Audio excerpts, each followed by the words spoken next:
अभयारण्य विषय जानिबा जेउठारे कि अधिकांश पर्यटक आसंती एवं एही अभयारण्य परिदर्शन करिवार उत्तम समय सहित यह केउ जिल्ला रहिछि ताहा मध्य जानिबा। तेबे चलंतु फ्रेंड्स भिडियोटी को आरंभ करिबा।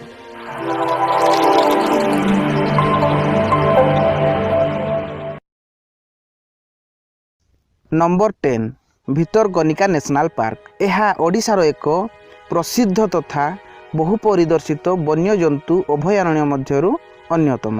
केन्द्रापड़ा जिल्ला रे उत्तर पूर्वांचल रे अवस्थित एही अभयारण्य जिंक, बणुआ घुसुरी एवं अन्य जीवजंतु एक गुरुत्वपूर्ण प्राकृतिक वासस्थान अटे। एठिकार मुख्य आकर्षण हेउछि बहु मात्रा रे थिबा लुणिया कुंभीर। एपरिकी एही लुणिया कुंभीर माने 23 फुट लंब हेतु Guinness book of world record रे एक रेकर्ड रखिछंती। एहा मौसम रे बंद रही थाए। पर्यटक माने एठा अन्य ऋतु रे परिदर्शन करि पारिबे। एहार क्षेत्रफल हेउछि 672 वर्ग किलोमीटर। केन्द्रापड़ा सहर ठारू एही स्थानर दूरता 30 किलोमीटर। एहार निकटतम रेल स्टेशन हेउछि Bhadrak rail station. Number 9 Gahirmatha sanctuary. एहा केन्द्रापड़ा जिल्ला रे अवस्थित।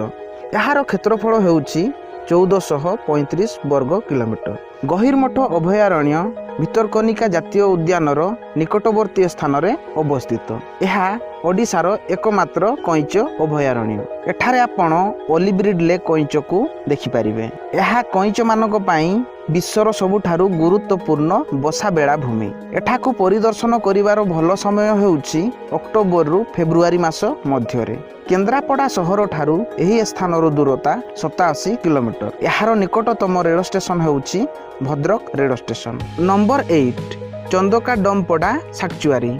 एहा खोर्धा जिल्ला रे अवस्थित। एहार क्षेत्रफल हेउछि 193.39 वर्ग किलोमीटर। हाथी मानकर सफल संरक्षण पाई एही अभयारण्य जनाशुना। एहा मध्य अनेक विपदपूर्ण वन्यजंतु एवं पक्षी मानकर वासस्थान अटे। एठाकू परिदर्शन करिवार सबुठारु भल समय होउछि अक्टोबर रु मे मास मध्यरे। भुवनेश्वर सहर ठारू एही स्थानर दूरता 43 किलोमीटर हबो। एहार निकटतम रेल स्टेशन होउछि Bhubaneswar rail station. Number 7 Ushakothi Badrama sanctuary. एहा संबलपुर जिल्ला रे अवस्थित। एहार क्षेत्रफल होउछि 304 वर्ग किलोमीटर। बड़राम वन्यप्राणी अभयारण्य जहाकू उषाकोठी अभयारण्य मध्य कुहा जाए। एही अभयारण्यर मुख्य आकर्षण होउछि रॉकेट टेल ड्रैगन्स एवं उडुथिबा गुंडुची मूषा। परिदर्शक माननकू पशु एवं समग्र जंगलर एक सुंदर दृश्य देखाइबा पई सेठारे वाच टावर रखा जाइछि। एठाकू परिदर्शन करिवार सबुठारु भल समय होउछि अक्टोबर रु मे मास मध्यरे।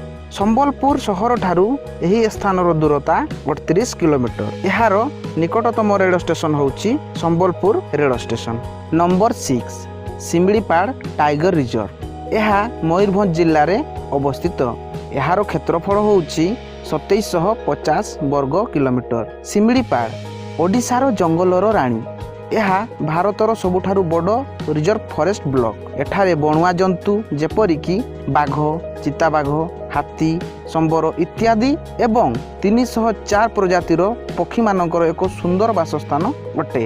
एठारे आपण भारतर किछि उच्चतम जलप्रपात मध्य देखिबाकू पाइबे जेपरिकी बरही पानी जलप्रपात एवं जरंदा जलप्रपात। आपण जदि ओडिशार 10टी उच्चतम जलप्रपातर नाम जानिबाकू चाहुचंती तेबे आई बटन किंबा डिस्क्रिप्शन रे क्लिक करी मध्य वीडियोटी को देखि पारिबे। एबे नुहे फ्रेंड्स एही वीडियोटी को देखि सारिला परे एही अभयारण्य नवेम्बर मध्य भागरु जून मासर मध्य भाग पर्यंत खोला रही थाए। एहार निकटतम रेल स्टेशन होउछि Baripada rail station. Number 5 Balukhand Konark sanctuary. एहा पुरी जिल्ला रे अवस्थित।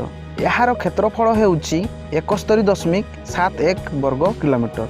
एही अभयारण्यर मुख्य आकर्षण होउछि कला हरिण एवं दागित हरिण। अभयारण्य रे मिलुथिबा अन्य प्राणी मानक मध्यरे मांकड़, जंगली बिलेई, हाइना, श्रुगाल, मंगच एवं विभिन्न पक्षी सरीसृप अंतर्भुक्त। ओलिव रिडले कईच माने समुद्र कूल रे बसा बांधती।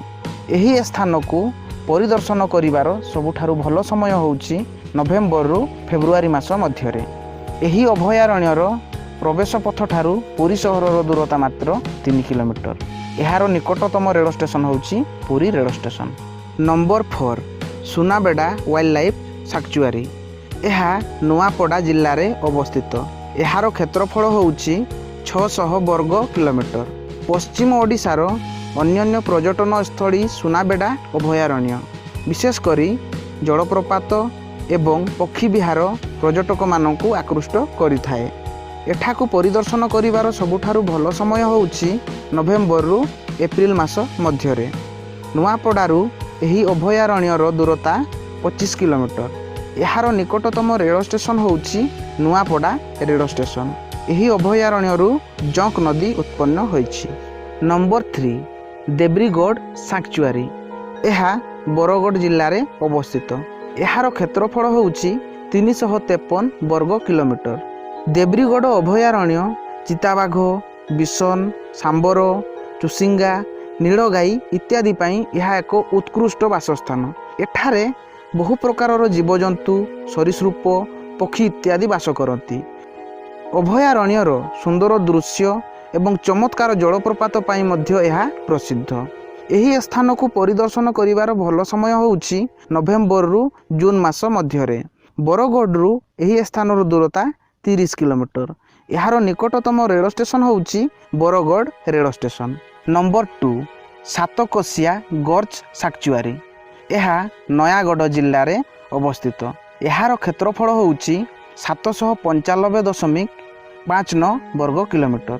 सातकोशिया घाटी भारतर जिओफार्मोलॉजी रे एक नियारा वैशिष्ट्य। एठारे रॉयल बेंगल टाइगर, चिताबाघ समेत विभिन्न वन्यजंतु, विरल पक्षी एवं विरल फ्लाइंग स्क्वारल्स मध्य देखिपारिबे। एही स्थान को परिदर्शन करिवार भल समय होउची नवेम्बर रु मार्च मास मध्यरे। एहा भुवनेश्वर ठारू 120 किलोमीटर एवं गानिया ठारू 30 किलोमीटर दूर रे अवस्थित। एहार निकटतम रेल स्टेशन होउची नयागढ़ रेल स्टेशन। नंबर 1 आगरू आपण जदि ए पर्यंत आम चैनल टी को सब्सक्राइब करि नाहंती तेबे करि दियंतु एवं पाखरे थिबा घंटी बटन टी को मध्य दबेई दियंतु।